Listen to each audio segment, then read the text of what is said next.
bienvenue dans Business de Meuf, le podcast qui raconte l'entrepreneuriat féminin. Je m'appelle Astrid et dans mes épisodes, vous trouverez toutes les ressources nécessaires pour vous inspirer, vous former et vous motiver. Toujours avec une pointe d'authenticité et de spontanéité. D'ailleurs, sachez que cette saison Business de Meuf est soutenue par Axonote, le logiciel français de la gestion d'entreprise qui permet entre autres de gérer sa boîte de A à Z en quelques clics. Pour vous en dire plus sur Axonote, c'est un logiciel qui permet de gérer sa relation client, ses emailings, ses devis et ses factures sur une même interface. Autant vous dire que ce logiciel pépite vous ira aussi bien si vous êtes en cours de création d'entreprise ou créé depuis des années. Je vous souhaite une très bonne écoute et je vous invite à vous abonner dès à présent au podcast, à nos réseaux sociaux pour être au courant des prochains lives que je vais vous proposer avec mes invités. Vous pourrez aussi leur poser toutes vos questions et être au courant de toutes nos actualités. N'oubliez pas de nous laisser vos commentaires sur les plateformes d'écoute et je vous recommande fortement de rester jusqu'à la fin de l'épisode car nous avons préparé une surprise.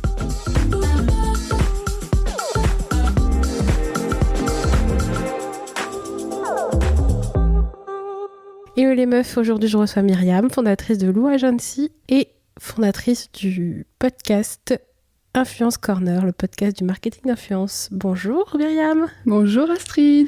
Merci d'être là aujourd'hui. Bienvenue à toi dans ce nouvel épisode du podcast. Aujourd'hui, tu vas nous parler de tes deux activités. Ouais. Voilà. Parce que sinon, une, on s'ennuie, on vient en faire deux. Du coup, tu vas nous parler de Lou Agency, comment tu as fondé ta boîte. Donc, pour préciser, c'est une agence spécialisée en influence et en social media. Hein, exactement. Clairement. Et aussi ton podcast Influence Corner, le podcast du marketing d'influence. C'est bien ça. Voilà. Bonjour à tous et à toutes. Je suis ravie d'être avec toi. Je m'appelle Myriam, j'ai 30 ans. Alors, j'aime pas trop me présenter par ce que je fais, mais plutôt par ce que j'aime. Donc, tu vois, j'avais fait un questionnaire à l'ancienne, tu sais, pour d'orientation et savoir quel métier tu veux faire plus tard. Et finalement, en fait, le résultat de ce quiz, ou ce questionnaire plutôt, c'était que j'aimais conseiller et informer les gens. D'accord. Et j'ai trouvé que c'était très réaliste. Du coup, j'ai un peu continué dans cette vibe. Je me suis dit, bah tiens, quel métier je pourrais faire ? Et la com s'est un peu imposée à moi, j'ai l'impression. Oui. Journaliste aussi, mais bon, journaliste, j'avais entendu beaucoup de choses, comme quoi c'était difficile, etc. Donc, ça m'a un peu découragée. Et sinon, pour continuer sur ce qui me passionne, je suis passionnée aussi par l'humain. Donc, tout ce qui est lié à la psychologie, la sociologie, l'anthropologie, moi, ça me fait kiffer. D'accord. D'où le fait que tu aies créé une agence de conseil. Ouais, exactement. Je me suis aussi rendu compte que c'était des compétences qu'on avait besoin pour le marketing, la communication. Et donc, finalement, connaître le consommateur dans toutes ses facettes, c'était intéressant pour le séduire, lui donner envie et surtout trouver des solutions en fait à travers des produits pour son quotidien. Je sais pas, une crème, un shampoing, à manger, tu vois. C'est typiquement ce genre de choses qui me plaisait moi dans le marketing. D'accord. Et du coup, tu as décidé de lancer Lou Agency. Donc, c'est une agence spécialisée dans le marketing d'influence ou le social media ou... Les deux, en fait, parce que l'influence n'existe pas sans le social media. Enfin, en tout cas, l'influence marketing. C'est quelque chose qui s'est développé ces dernières années de manière vraiment exceptionnelle, dans le sens où beaucoup de marques, même les plus récentes, veulent faire de l'influence pour développer leur visibilité sur les réseaux sociaux, amplifier leur message, tu vois, leur stratégie social media, tout simplement. D'accord. Et est-ce que tu peux nous expliquer un petit peu ce que tu fais dans ton agence, comment tu accompagnes tes clients, enfin, qu'est-ce qu'aujourd'hui, quand on parle de influence digitale et de social media, quels sont tes plans, tes actions ? Alors déjà, il y a un positionnement que j'ai pris, que j'ai voulu vraiment marquer le coup, si je peux dire ça comme ça, c'est que je suis une agence mixte et inclusive, dans le sens où j'ai voulu représenter une certaine population qui n'était à ce jour pas représentée dans les campagnes com, marketing. Moi, je suis une femme arabe et quand j'étais petite, je voyais pas de représentation, que ce soit pour les jouets ou quoi, de filles qui me ressemblaient. Je me dis finalement, en fait, pourquoi ? Tu vois, il y a plein de questionnements et surtout que l'influence, elle s'adresse principalement à des publics assez jeunes, donc 15-24 ans, ou même plus jeunes encore sur TikTok. Et je me dis, le rôle des marques est super important dans ça parce qu'elles doivent prendre la parole et surtout s'adresser de la bonne manière. D'où l'idée en fait de faire de l'influence mixte et inclusive pour accompagner les marques sur un volet plus sociétale. Donc prendre la parole sur des thèmes liés à la culture, à la diversité, à l'inclusion, mais de façon authentique et créative. D'accord. Donc éviter les maladresses, tu vois, on a déjà vu dans des catalogues ou des choses comme ça qui étaient aujourd'hui qu'on peut plus accepter, comme le sexisme où les filles ont le rose avec les poupées et le caddie et la cuisine et les garçons, tu sais, en train de faire du bricolage. Oui.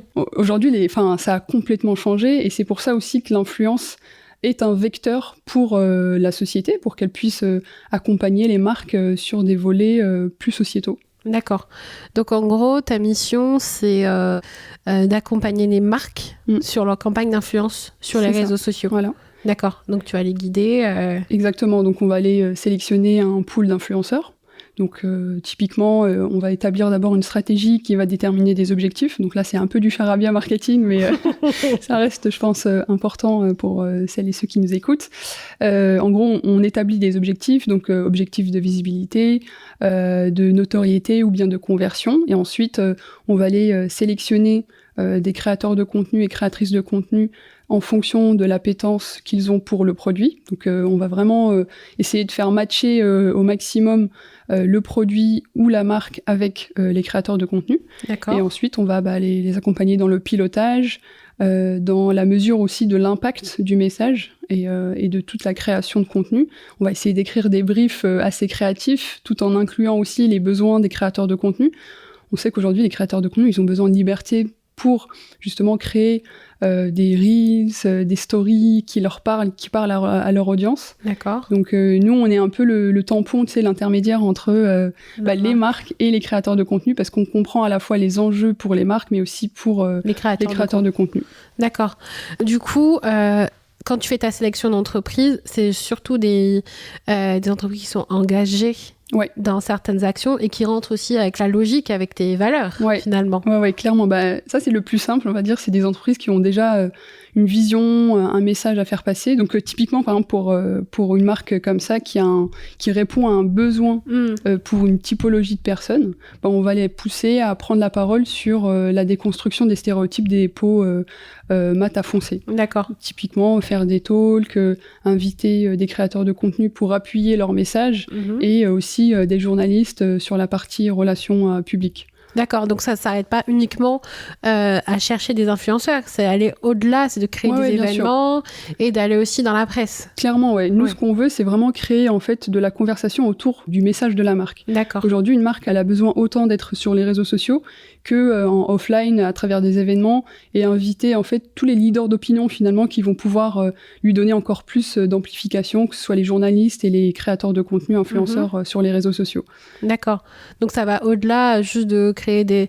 comme on peut voir avec les agences d'influence qui vont chercher la marque, qui vont la mettre en collaboration avec des influenceurs. Ça va durer sur une OP et après ça va s'arrêter là. Donc là, vous, ce que vous essayez de faire, c'est de construire des relations à long terme. Clairement, ouais. C'est vraiment... on mise sur l'impact sociétal et on sait que aujourd'hui, c'est quelque chose qui est demandé par les consommateurs. Les clients et les clientes de certaines marques veulent voir que leur marque est engagée et ça fait une préférence aussi de marque. Donc demain, j'ai peut-être envie de plus acheter ce produit-là ou cette marque-là parce qu'elle a justement un impact fort sur la société et sur des sujets liés à ces produits finalement en fait. Bah oui, c'est vrai que maintenant, quand on va acheter un produit, c'est vrai que le produit on va l'acheter par rapport à son fondateur, par rapport à ses valeurs. Enfin, le fondateur de la marque est beaucoup plus connu qu'avant en fait. Ouais, clairement. Là, il y a un enjeu aussi de personal branding, etc. Donc c'est important aujourd'hui que les marques soient incarnées par des personnes. Et typiquement aujourd'hui, on voit aussi que sur TikTok, les marques qui arrivent à émerger sur la plateforme, c'est des marques qui sont incarnées par leur PDG, par la fondatrice ou le fondateur. Vraiment, c'est plus vraiment que des produits, c'est aussi des personnes derrière. D'accord. Du coup, est-ce que tu t'occupes uniquement de jeunes créateurs ou tu t'occupes de marques qui sont implantées depuis pas longtemps et qui ont envie de s'engager un peu plus dans ces démarches-là ? Ça a un peu évolué. Moi, quand je m'étais lancée, je m'étais dit vers les marques qui ont besoin d'amplification, en fait. Tu vois, on sait très bien que quand on se lance, quand on est une marque et qu'on se lance, on n'a pas forcément beaucoup de budget marketing, communication, et ça pêche un peu dans le futur de la marque. Aujourd'hui, ce qu'on essaye de faire, c'est à la fois d'aller vers ces créateurs-là et ces créatrices, d'amener aussi des marques qui n'ont pas l'habitude, des grandes marques, à se dire, tiens, l'enjeu sociétal devient de plus en plus important dans notre société, on prend la parole, mais parfois c'est mal fait par les grands groupes, donc du coup, elles ont besoin de se faire accompagner. Oui, ça s'apparente un peu au greenwashing. Voilà, exactement. Ou ça tombe comme un cheveu sur la soupe. Ouais. Où ça se voit que ça correspond pas à l'ADN de la marque et que c'est... Oui, en plus... La sélection des influenceurs, elle se fait pas uniquement sur la typologie, tu vois, sur le nombre d'abonnés, elle se fait aussi parce que ce créateur de contenu-là va aimer les produits, est-ce qu'il les utilise déjà, est-ce que à travers sa communauté, lui, son audience, ça peut matcher avec nos futurs clients, et est-ce que peut-être on peut aller chercher une nouvelle type de clientèle, justement, à qui on s'adressait pas, alors que nos produits, je sais pas, c'est un shampoing, il s'adresse à tout le monde, et finalement, on s'adresse qu'à une partie de la population. J'avais déjà discuté de ce point-là avec des influenceurs, et même avec des agences, etc., et qui disaient de plus en plus que le nombre d'abonnés ne fait pas aussi le retour sur investissement. Ah, clairement, ouais, clairement. Le nombre d'abonnés, ça peut juste apprécier le créateur de contenu dans son métier, c'est-à-dire que voilà, il est établi, il fait attention à ce qu'il dit, à ce qu'il fait, et il a envie vraiment de continuer en tant que créateur de contenu et créatrice. Mais c'est vrai que c'est un vanity score, quoi. C'est pas quelque chose qui va refléter si sa communauté est engagée, si le produit peut lui plaire, en fait. C'est vraiment, en fait, c'est pour ça que c'est très humain. C'est du one-to-one. Nous, quand on va contacter pour une campagne des créateurs de contenu, on va vraiment prendre le temps. Déjà, on va partager un brief personnalisé. On s'adresse pas à tous les créateurs de la même façon. Et surtout, on va aller co-construire la campagne. C'est-à-dire qu'on va lui dire, tiens, quelles sont tes idées pour ce produit-là ou pour notre campagne, tout en démontrant en fait tous les grands messages qu'on a envie d'envoyer à travers les réseaux sociaux. Et s'il est d'accord avec ça, pourquoi pas créer quelque chose de très original et qui parle aussi à son audience. Ouais. On a tendance à voir ça, en fait. On voit quand une agence média a lancé sa campagne, parce que tous les influenceurs qui ont des communautés similaires proposent la même chose en même temps. Et en fait... ça a un aspect un peu péjoratif sur la campagne, quoi, parce qu'on se dit, en fait, ils ont tous été payés pour, on sent pas l'engagement, on sent tous que, oui, il y a une opportunité de marché et de conversion, et voilà, c'est tout. Mais clairement, on le sent aujourd'hui. Hein. Moi, je peux voir des campagnes qui n'ont pas performé parce que justement, le message était identique. Et ça, parfois, il faut aussi convaincre les marques d'aller sur des terrains un peu nouveaux pour que ça puisse marcher, parce que finalement, aujourd'hui, les consommateurs et même les générations qui utilisent les réseaux sociaux savent comment un placement de produit se fait, savent le reconnaître, etc. Ils sont pas dupes. Et c'est pour ça qu'il faut vraiment intégrer l'influenceur dans sa démarche pour que ça marche. Et il y a de plus en plus aussi de campagnes qui se font sur la durée. C'est-à-dire qu'on va peut-être plus choisir des 4-5 influenceurs sur l'année et travailler avec eux sur la durée que à chaque campagne choisir des nouveaux et finalement ne pas avoir cette cohérence dans le message. Parce que finalement, c'est la répétition qui fait que on achète un produit ou qu'on commence à s'y intéresser. Oui, parce que finalement, une campagne, on voit la campagne, on achète peut-être le produit une fois, mais si on ne revoit pas le produit en question, ça peut nous faire un test et pas l'acheter. Enfin, le taux de réachat il peut être un peu plus faible. Ouais, mais c'est ce que je fais justement avec mon podcast Influence Corner. J'ai reçu beaucoup de témoignages de marques, donc c'est un podcast qui va décrypter le monde de l'influence à travers le prisme des marques et des influenceurs. Le tout, c'est un peu d'avoir autour de la table, même s'ils sont pas ensemble, un peu les échos des influenceurs et la parole des marques, et de savoir en fait comment ils mettent en place leur stratégie d'influence. Et ça revient beaucoup en fait. Les campagnes sur la durée marchent mieux parce qu'il y a cette cohérence avec le public. Oui. Finalement, on revient sur une pratique de marketing courante avec la télé. Finalement. Ouais, c'est ça. Il faut éviter justement la publicité parce que c'était pour ça à la base que l'influence avait émergé, que les placements de produits marchaient mieux sur les réseaux sociaux. C'est que c'était intégré dans la vie de l'influenceur. C'est-à-dire que quand une influenceuse ou un influenceur présente un produit, on va dire encore une fois un shampoing, c'est parce que en fait, pour lui, il a trouvé que ça l'aidait beaucoup dans sa routine. Oui, mais ça, c'était l'influence d'antan. Ouais, exactement. C'est pour ça aussi que c'est important aujourd'hui de sortir de l'influence sur les réseaux sociaux pour créer des ponts avec déjà les journalistes, leader d'opinion, donc sur les campagnes RP, et surtout que les marques prennent la parole, encore une fois sur des sujets sociétaux, pour déconstruire une idée reçue, pour prendre position sur un phénomène dans la société, tout en ayant des éléments de langage qui soient propres à chaque marque. À chaque marque, à chaque personnalité. Ouais. Mais ça me fait penser aux blogs qu'on avait avant où elles achetaient les produits. Il n'y avait pas encore ce truc où les marques envoyaient les produits et du coup elles en parlaient. Maintenant, il y a un peu ce manque de transparence qui peut faire un petit peu peur aux gens. En fait, on travaille dessus justement sur la transparence. C'est vrai que c'était un secteur qui était peu réglementé par des lois en fait qui viennent encadrer ce secteur-là. Et petit à petit, on a travaillé avec des acteurs comme la RPP. Oui, j'en ai en parlé. Et donc du coup, eux, ils sont vachement sur l'influence responsable.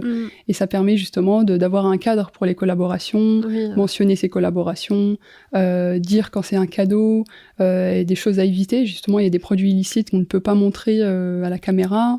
Il y a aussi des réglementations liées à tout ce qui est produits, alcool, etc., cigarettes, électronique.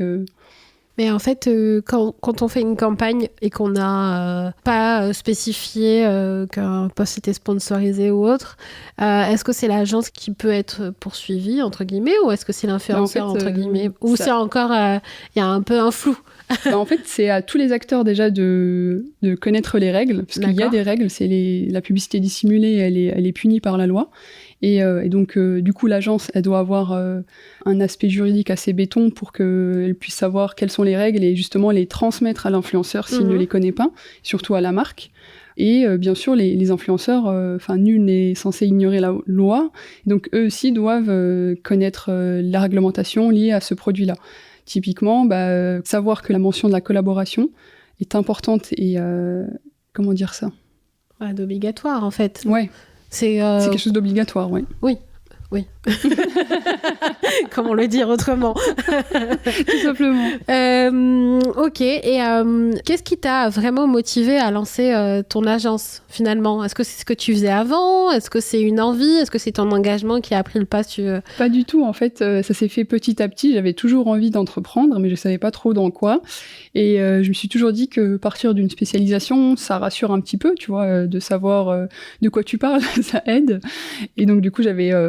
travaillé beaucoup en entreprise, dans des grands groupes, dans des petites PME, des TPE, toujours dans le marketing, donc assistante marketing, chef de projet, chargée de marketing. Et je me retrouvais pas forcément en fait dans des secteurs très différents, l'énergie, bien de grande consommation, secteur voyage, etc. Enfin, c'était assez différent en termes de secteur et je me retrouvais pas dans les jobs que je faisais.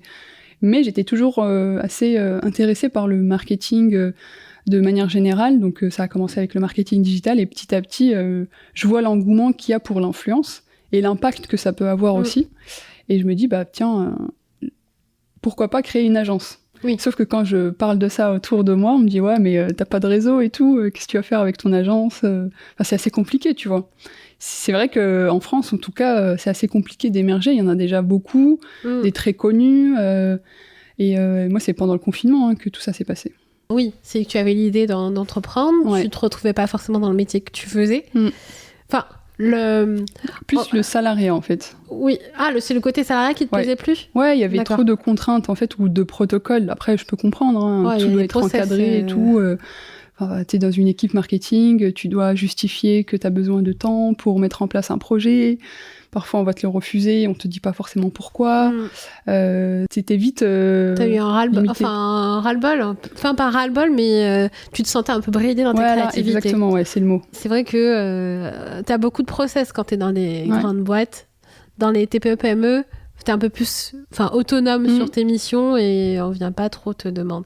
Des fois, t'es un peu trop autonome sur tes missions. Donc, tu peux faire beaucoup de choses et voilà. Ouais. Je pense que oui, je peux comprendre aussi que tu as eu envie de voir ça. Et en fait, t'as toujours été passionné par le marketing d'influence ou c'est venu aussi des expériences que tu as eues sur le terrain ? C'est ça, c'est les expériences que j'ai eues sur le terrain. C'est-à-dire que je suis passée par une phase de transition où j'étais freelance. D'accord. J'ai vu que moi je suis quelqu'un que j'apprends, je me documente beaucoup sur les choses, etc. J'ai pas forcément besoin de diplôme ou même si on sent qu'on n'est pas forcément toujours légitime, mais tu vois, je me dis avec beaucoup de connaissances finalement, c'est à la portée de tout le monde de se dire je vais me documenter sur un sujet et je vais en devenir presque expert ou experte. Oui. Et c'est comme ça, en fait, j'ai fait mes premières collabs et finalement, j'ai beaucoup aimé l'aspect humain, justement, que je retrouvais à aller sélectionner les créateurs de contenu. Et j'avais cette liberté aussi de les choisir. Donc, l'impact, encore une fois, sur le côté inclusif et mixte. Et je me suis dit, mais est-ce que c'est pas là où aussi il y avait une carte à jouer, parce que finalement tu as essayé d'aller dans un créneau qui n'était pas forcément exploité par tout le monde, et c'est là que peut-être que tu t'es dit qu'il y avait un potentiel, parce que peut-être que il y a un potentiel à ce que des marques aient un discours un peu plus inclusif, ou que des personnes qui sont influençantes dans leur domaine sortent un peu dans l'espèce d'entre-soi qu'il y a, ou qu'on leur propose uniquement les mêmes produits ou les mêmes choses aussi. C'est exactement ça. Et en plus, je m'étais documentée sur les business plans, etc. On me disait souvent aussi que le modèle agence, c'est un modèle qui est has-been et que ça y est, ça marche plus. Ça n'existe plus finalement, en fait, le modèle classique de l'agence. Je le vois aujourd'hui, en fait, les agences ont tous un volet studio, production, etc. Vraiment pour proposer à leurs clients de prendre part au message à travers de la création de contenu, vidéo, podcast, etc. Donc ça, je peux le comprendre tout à fait. Mais après, je me dis, moi, en fait, le créneau que j'ai pris, comme tu as dit, il est encore tellement nouveau que le modèle agence, ça marche encore. Oui. Donc je tente l'expérience, finalement, j'ai rien à perdre. Au pire, après, je reprends un CDI et basta, quoi. Et finalement, de fil en aiguille, je trouve qu'il y a justement cette appétence, que les marques ont envie En fait, elles ont envie de le faire, mais elles ne savent pas comment le faire. Et il y a ce côté où elles ont besoin d'être accompagnées sur tout le volet, à la fois création de contenu avec les réseaux sociaux, à la fois influence avec notamment les messages clés à envoyer, mais surtout la sélection du pool d'influenceurs, le pilotage et la mesure, mais aussi sur le volet qu'on s'était dit aussi, relations publiques.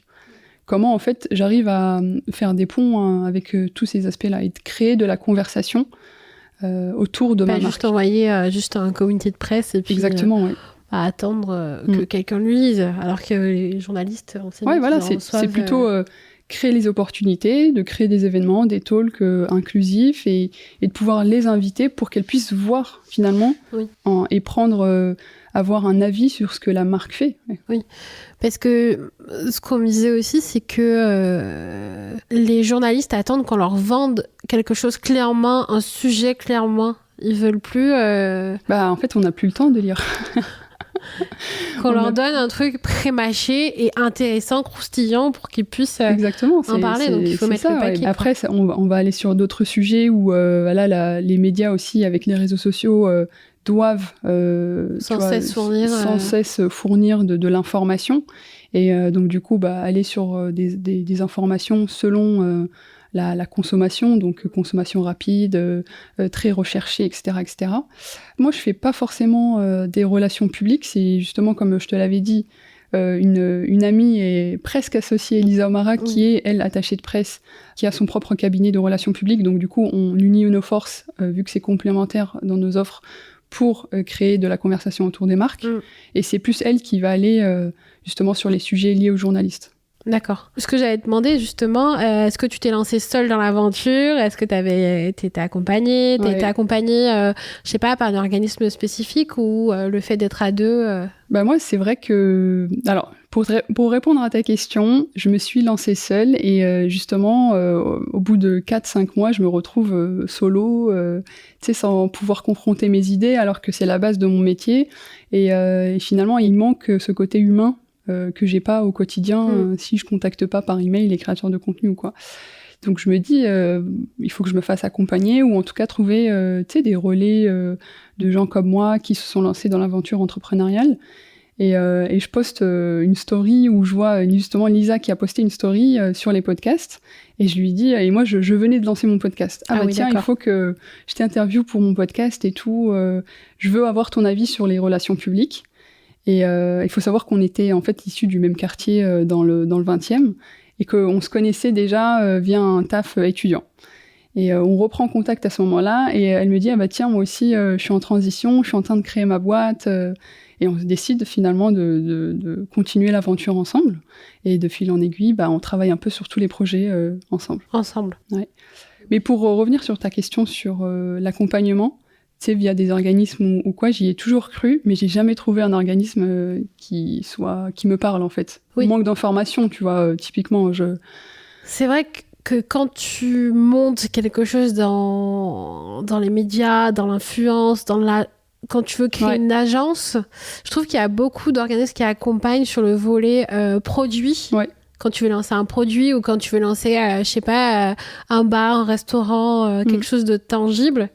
Mais quand c'est dans le conseil, je trouve que c'est assez compliqué. Après, tu as des organismes comme Creatis. Ouais, j'y suis. Bah oui, tu vois.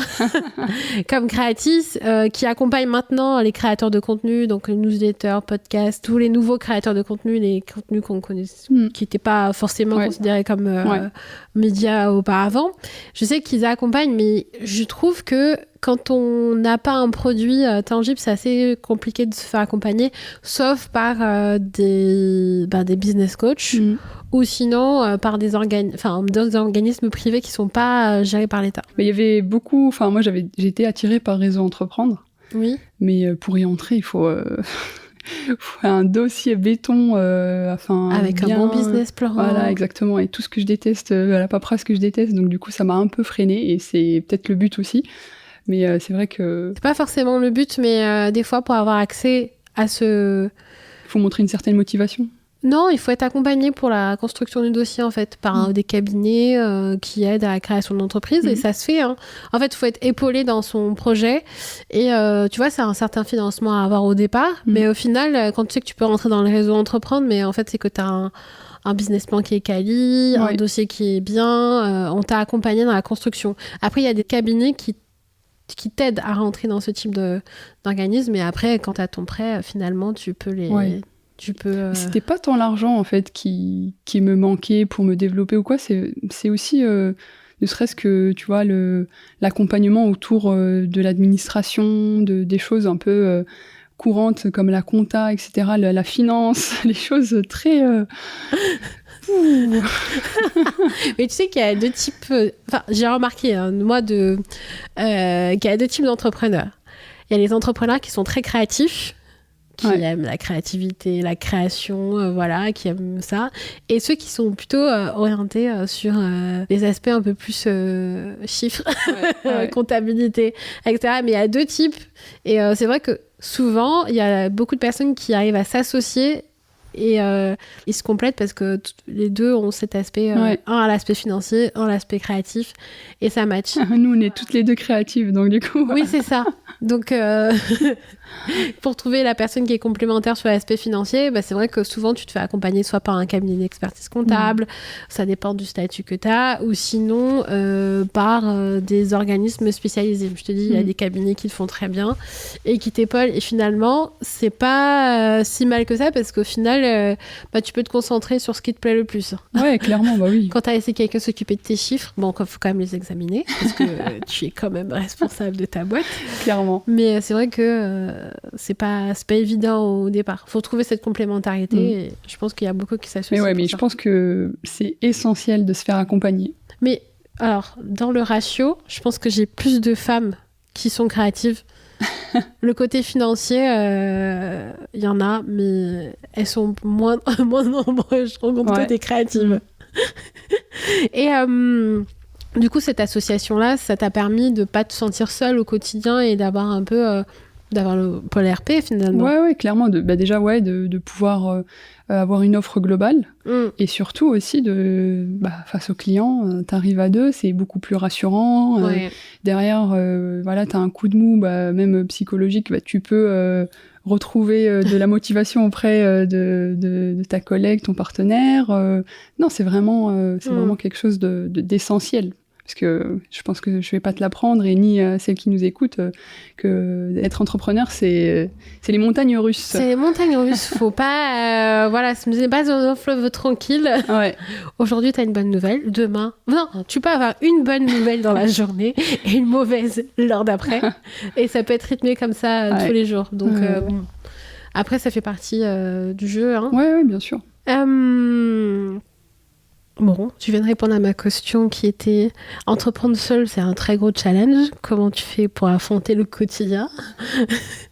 Donc, tu fais du yoga? Pas du tout, non. Je fais beaucoup confiance à mon instinct et je me documente beaucoup, je lis beaucoup, j'essaie de me rassurer par ça, en fait, c'est ça. En plus, c'est essentiel dans nos métiers de faire de la veille, de savoir quelles sont les tendances, quels sont les besoins aujourd'hui aussi de mes clients, des marques que j'accompagne.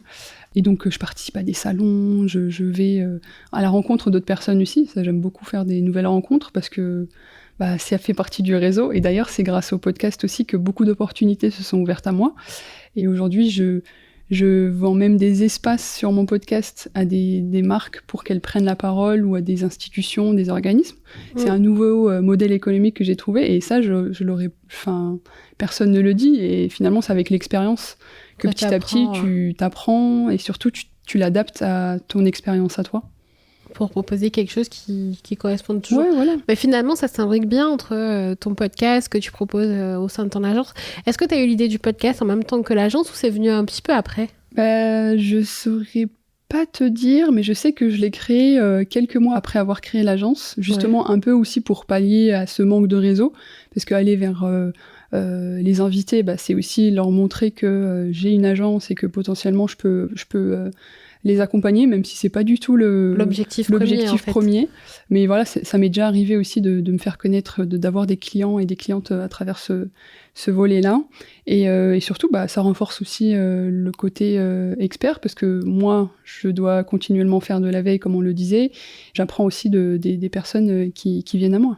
D'accord. Donc au final, ça te permet aussi d'être en veille, de discuter avec des experts dans le domaine. Finalement, c'est comme ça que tu apprends aussi. Et après, il y a aussi la communauté des podcasteurs aussi, qui est énorme. Oui. Ça, c'est une très belle famille, je dirais, mais parce que en fait, j'ai l'impression qu'il n'y a pas forcément de concurrence. Non.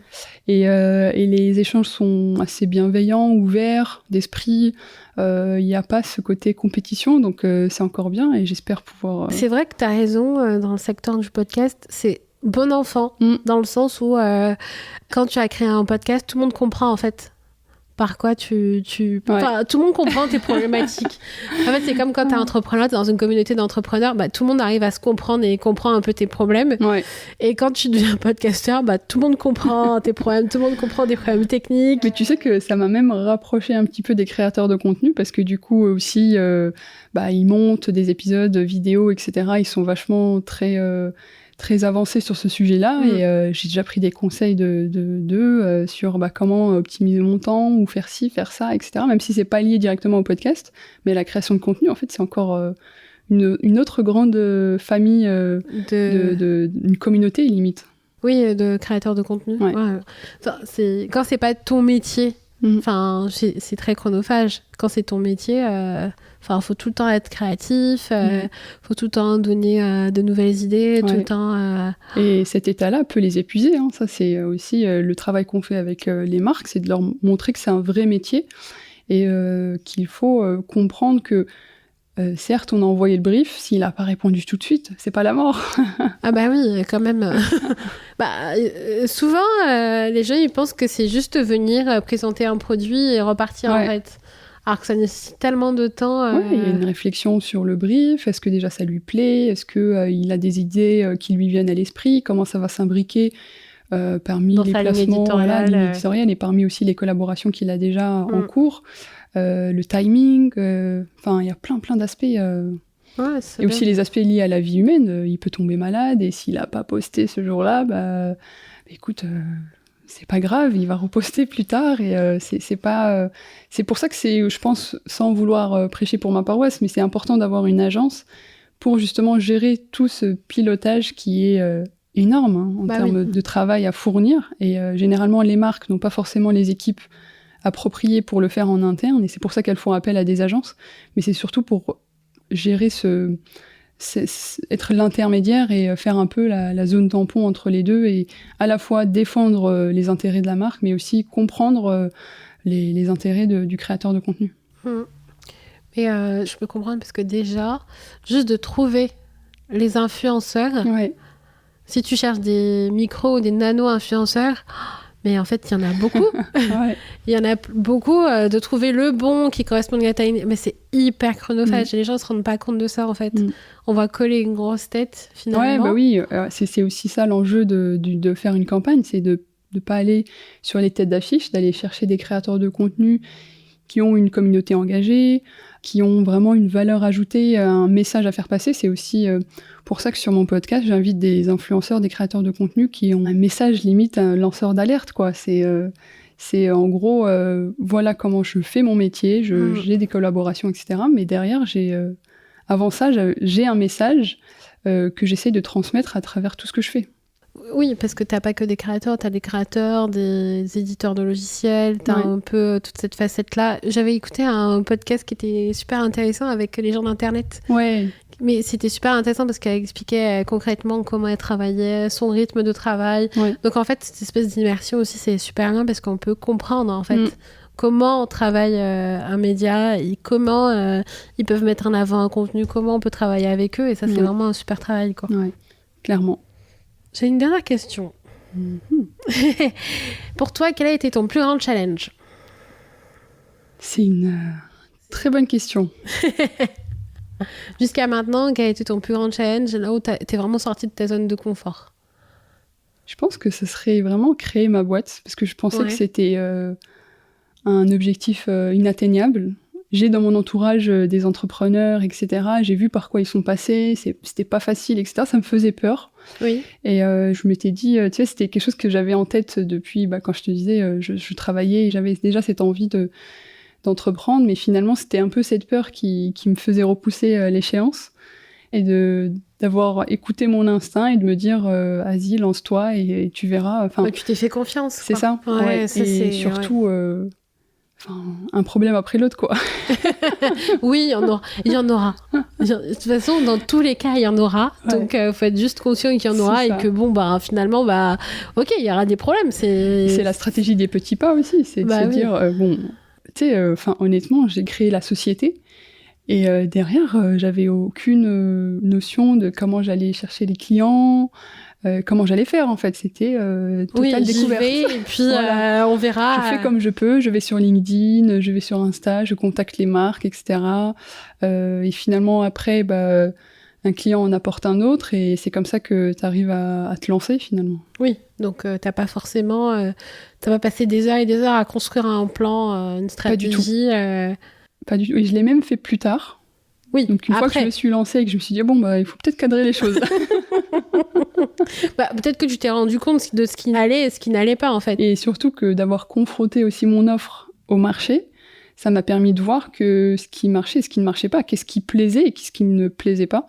Et c'est comme ça aussi qu'après, j'ai commencé aussi à faire ce que je faisais pour mes clients, c'est-à-dire que ma proposition de valeur, mon message, ma vision, etc., etc. Donc tout ce que je peux te raconter aujourd'hui. Oui. De toute façon, les coordonnées sont toujours les plus mal chaussées. C'est exactement ça, le métier de l'ombre, la com. Oui, bien sûr. Et puis, tant mieux, finalement. Ça veut dire que forcément, ils travaillent bien, quoi. Donc, non, mais c'est bien que tu aies passé ce challenge-là. Mais c'est vrai qu'au départ, quand tu as tellement de attention, ça peut... c'est difficile, attention, ça se fait pas comme ça... Ça peut aussi te freiner et t'empêcher en fait de créer ta boîte, mais finalement je t'ai fait confiance, donc c'est la meilleure chose à faire, et oublier le comment. Genre je lance ma boîte et je vois comment ça se passe. Et je pense que ça rassure de se dire je me lance et je verrai comment faire, et au pire je peux reprendre un CDI et basta, quoi. Ça sera une étape de ma vie et t'auras essayé quelque chose. J'aurais essayé, j'aurais pas de regrets. Mais je trouve qu'on apprend pas mal de choses et c'est ça qui m'a le plus plu finalement dans l'entrepreneuriat. Je savais que c'était un job multifacette, etc., que t'étais partout, sur tous les fronts, mais la capacité qu'on a à aussi se réinventer, à apprendre sur le tas, c'est impressionnant. Mais oui, je trouve que... On apprend plus vite. On apprend plus vite. De toute façon, il n'y a pas de notice. Il n'y a personne. Ouais. Il n'y a pas de notice. Il n'y a pas de plan. Il n'y a pas de... Il faut faire mieux, plus comme ci, plus comme ça. La chose qu'on pourra te donner, peut-être, c'est des astuces. Et peut-être t'aider à passer des astuces, des conseils, sur des choses très factuelles, genre la comptabilité. Vraiment. Mais pour en revenir un peu sur ta question sur l'accompagnement, je trouve que je suis plus en phase avec le côté mentor, avoir un mentor ou un rôle modèle qui t'accompagne un peu sur toutes les facettes parce qu'il est déjà ou elle est déjà entrepreneur. Ça, je pense que ça marcherait mieux dans mon cas, en tout cas. Oui. Après, tout dépend de où tu te situes et comment tu te sens à l'aise aussi sur certaines choses. Hein. Après, tu vois, dans le métier de conseil, t'as pas de produits à fournir, t'as pas d'essais à faire, enfin, entre guillemets. T'es pas conditionné par un produit, donc en fait tu peux être plus modulable sur des choses et puis c'est vraiment répondre à un besoin, donc finalement c'est pour t'aider à identifier, à aller un peu plus... Enfin, oui, le mentor va t'aider à aller plus vite finalement. Et surtout de répondre à des problèmes plus spécifiques, par exemple je sais pas, des retards sur le paiement de plusieurs clients. Comment tu fais pour faire rentrer rapidement ton argent et pouvoir, toi, réutiliser cet argent-là pour payer tes employés, etc. etc. Enfin, ça, c'est des choses qu'on sait pas et qu'on laisse de l'argent dehors et non, mais il va me payer. Oui, mais le paiement, ça a fait l'objet de plusieurs ateliers. Hein. Ça, c'est les retards de paiement, la trésorerie. Oui, ça, c'est... Oui. Et ça, on devrait l'apprendre à l'école quand même. Non, à l'école, on t'apprend à faire des calculs en algèbre. On t'apprend à faire des calculs spécifiques, on t'apprend pas à aller demander ton argent. Enfin, l'école t'apprend pas forcément ça, la confiance en soi, le pitch, le plan financier. Enfin, sauf si tu vas peut-être dans le plan financier en école de commerce, peut-être. Mais après, les choses pratiques de la vie ou quand t'as envie d'entreprendre, c'est assez récent finalement. Quand tu l'apprends... maintenant, dans les incubateurs, quand tu es en études supérieures, mais sinon, tu n'apprends pas ça forcément. On devrait suggérer ça. Écrivons une lettre à l'éducation nationale. Je pense qu'ils ont d'autres chats à fouetter. Là, surtout avec la rentrée, là, avec le manque de profs. Voilà. Merci Myriam d'avoir participé à cet épisode. Merci à toi, tu m'as mis vraiment à l'aise. Donc, ça va, tu as repassé derrière le micro? Franchement, si tu veux, quand tu veux. C'est vrai que de passer de l'autre côté, c'est une première pour toi. Et je suis ravie de l'avoir fait avec toi. C'est encore, c'est encore plus flatteur. Donc, merci les filles d'avoir écouté. Merci à toi Myriam. Merci à vous de nous avoir écoutés et à bientôt. Oui, et puis avant de terminer, si vous voulez retrouver toutes les informations sur Myriam, vous retrouvez tout dans la barre d'informations dans la description du podcast. Voilà, vous pouvez la suivre sur les réseaux sociaux, suivre son podcast, Influence Corner, et laisser des étoiles pour nous sur Apple, un max d'étoiles. Merci beaucoup et je vous dis à bientôt. Ciao. À bientôt. Trop cool, vous êtes restés jusqu'à la fin et j'ai envie de vous remercier de votre écoute. Je vous offre un petit bon cadeau que vous pourrez retrouver dans la bio, dans la description du podcast. Donc voilà, c'est un petit cadeau que je vous propose avec Axonote, donc allez regarder, ça va être top. Et puis je vous donne rendez-vous très rapidement dans 2 semaines pour le prochain épisode de podcast. À bientôt, ciao les meufs.